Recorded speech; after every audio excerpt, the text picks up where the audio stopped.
U.S. Senator Amy Klobuchar will on Monday become the third 2020 Democratic presidential candidate in as many days to leave the race. Klobuchar and a fellow moderate, Pete Buttigieg, plan to endorse former Vice President Joe Biden. The former U.S. ambassador to Tanzania, Charles Stith, is the director of the African Presidential Archives and Research Center at Boston University. He joins us now in studio. Mr. Stith, a very good evening to you. Thank you so much for joining us. Welcome. Good evening. But let me one correction. I retired from Boston University. I now head up the African Presidential Center here in South Africa. All right, I beg your pardon, and thank you so much for that clarification. Sure. First of all, let's talk about Super Tuesday. What does Super Tuesday mean, and what is the significance of Super Tuesday, particularly for all the candidates vying for the presidency? Well, obviously, anything with the adjective super in it is a pretty big deal. And Super Tuesday in this process means that about 35 to 40% of the delegates needed to get the Democratic nomination are going to be allocated. Okay. So the three men to watch out for, of course, are billionaire Michael Bloomberg, Bernie Sanders, and Joe Biden. So far, who's leading the pack? Well, in terms of the delegates, Bernie Sanders has a very narrow lead over Vice President Joe Biden. This will be Bloomberg's first attempt to actually get votes. He's been running, he's appeared in a couple of debates, but this will be the first time he will appear on a ballot. And so far, looking at the dynamics in terms of campaign funding, he's leading the pack in terms of, the campaign funding. But can his cash change the dynamic, though? Well, the one thing that money can do is ensure that you get a hearing. And at this point, he's spent I think the number is somewhere around $200 or $300 million running ads in all of the 14 states that will be voting on Super Tuesday. So, I say 70% of life is showing up in politics, 70% of being able to run an effective race is to be able to be heard. And so he can get a hearing.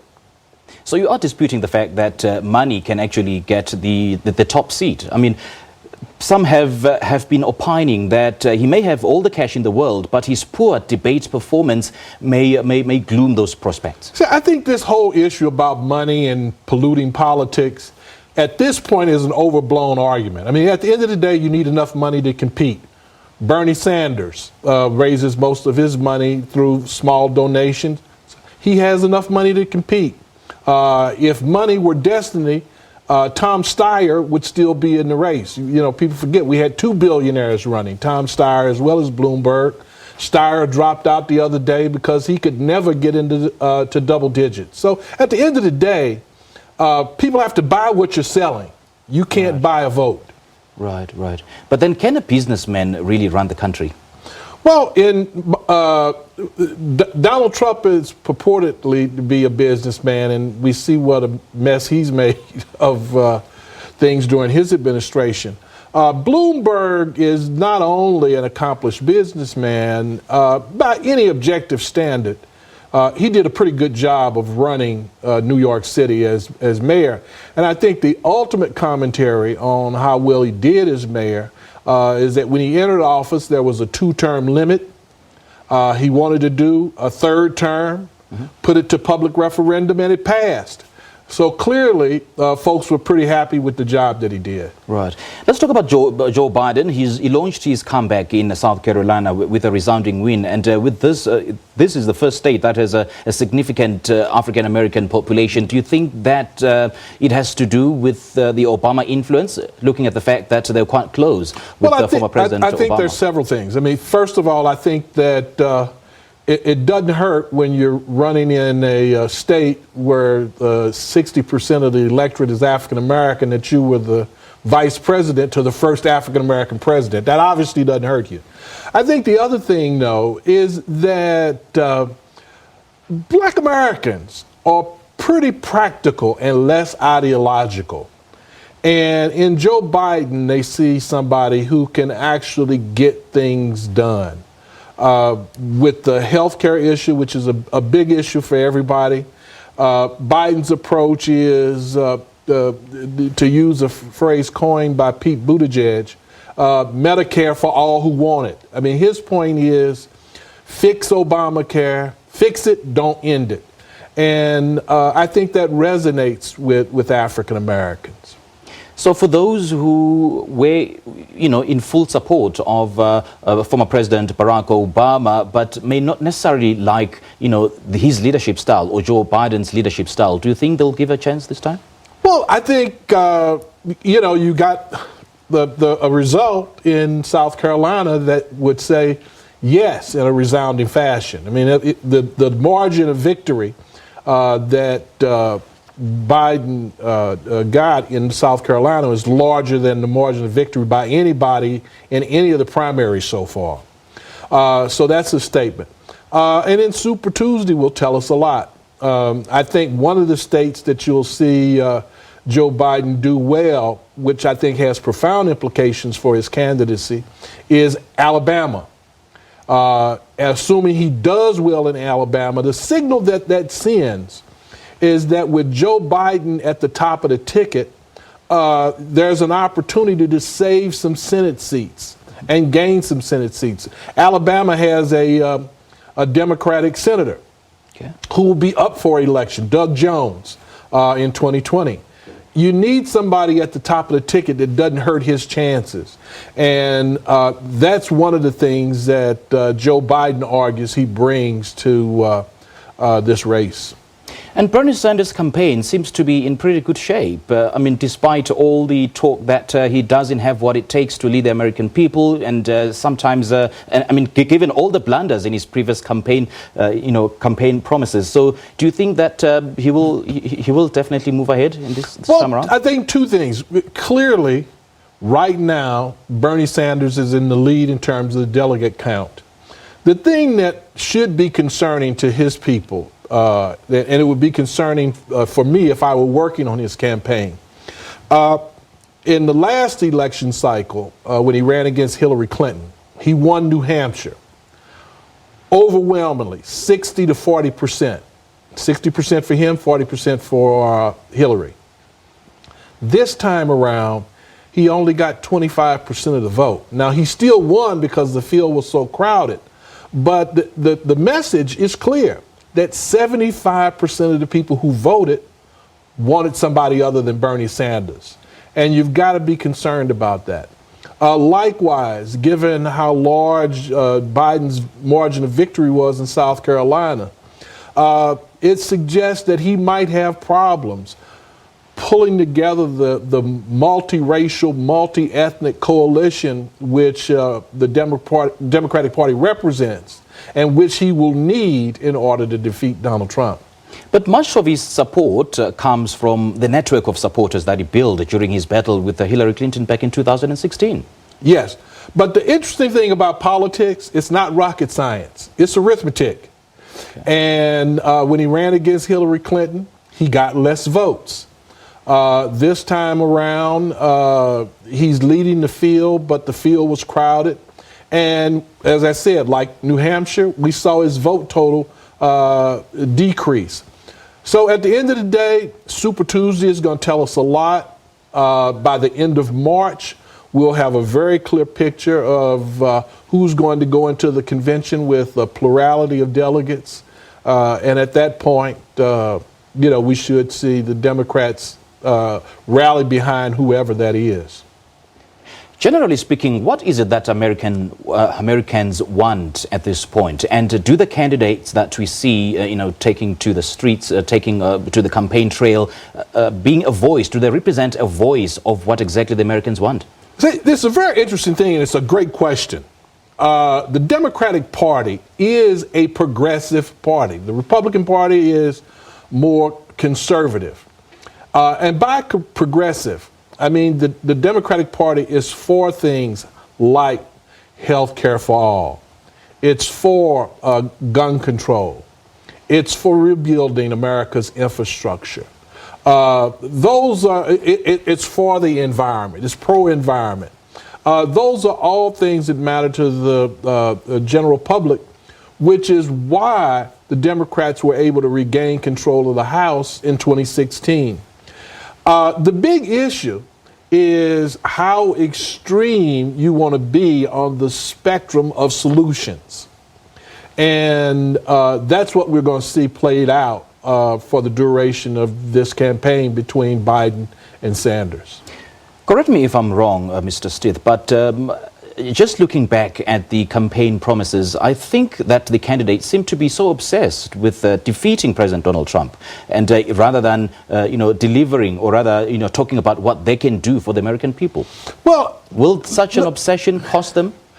Well, the short answer is, that's what the election is going to be about, whether you want Trump or whether you want someone else.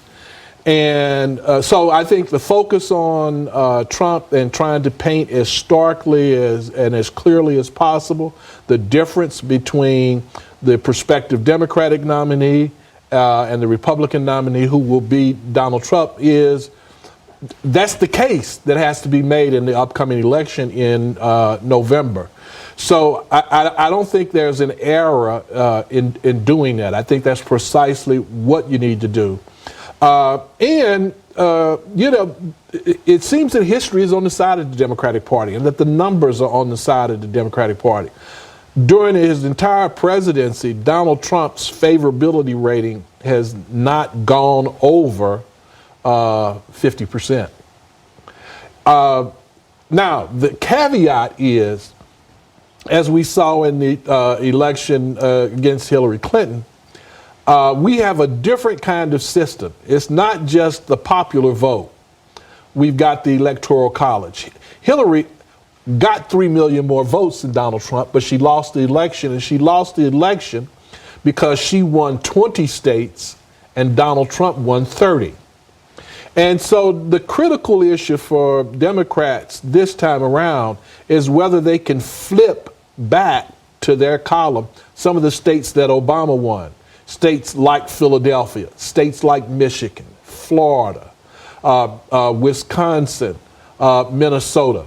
Those are states that the Democrats need to win. And the argument is that somebody like a Joe Biden, Mr. Everyman, would have an appeal to working class whites in those states, and that he would also be able to energize African Americans in the major cities in those states. I mean, the states that Hillary lost, the 4 states she lost that she needed to win to become president, she lost by a total of 70,000 votes. There were clearly, when you look at the demographics, there were clearly more than enough votes in the African American community that could have gotten her over the finish line. The reason she didn't win those states is because she didn't campaign in those states after she got the nomination. And the first rule of politics is, if you want my vote, you've got to ask for my vote. Right. And those candidates who, all of a sudden decided to drop out of the race, so what could be the reasoning behind them? Again, it's not rocket science. It's arithmetic. They just didn't have enough votes. They didn't have enough delegates, and it was pretty clear that there was no pathway forward where they could make the kind of breakthrough that they needed.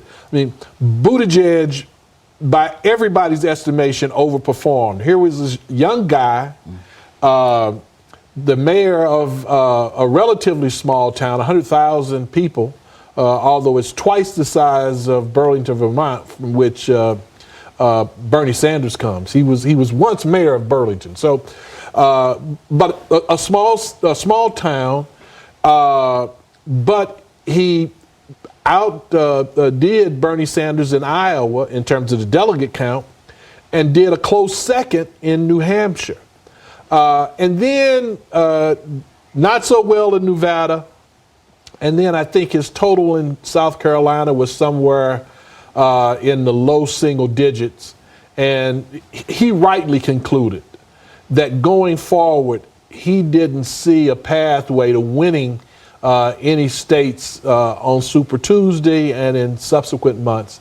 And he wisely dropped out. And I think Klobuchar, Amy Klobuchar, the senator from Wisconsin, came to the same conclusion.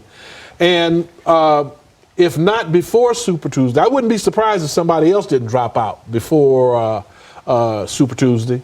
But you can be sure that after Super Tuesday, there's going to be further shakeout in the race. And it's interesting because most of these candidates who dropped out, they outperformed their expectations, in particular Buttigieg. Well, I think they all did well, and I think this is, again, another asset that the Democratic Party has.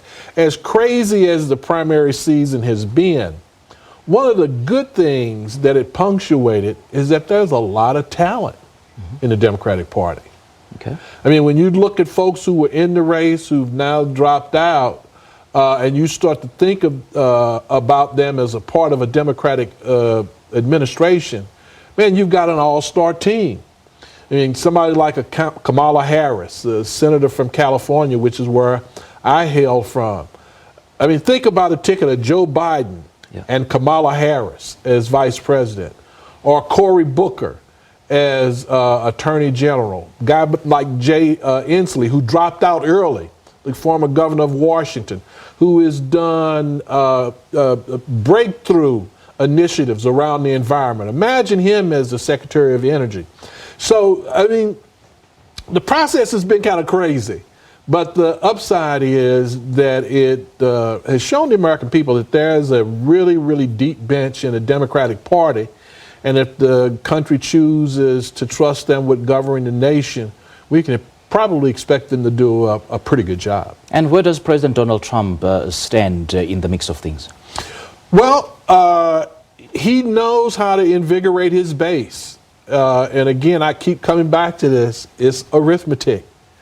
And, you know, when you look at the electoral map, the Democrats tend to historically weren't strong in the northern quarter of the country and on both coasts, which are the most heavily populated portions of the country.